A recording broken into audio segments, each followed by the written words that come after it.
Did you know the share of listed companies in capex growth has been on the rise in the last few years?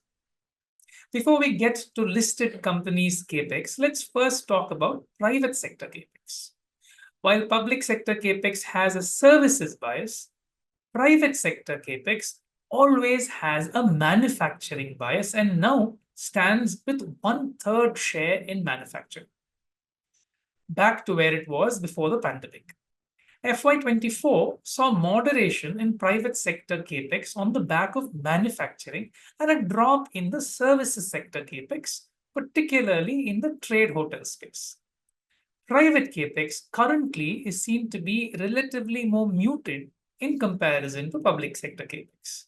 Remember here that markets always give patient investors opportunities to play various broad-based macroeconomic cycles.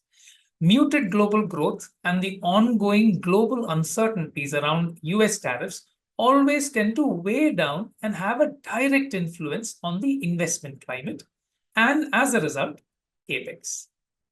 It does not always keep raining. And like they say, after rains comes sunshine.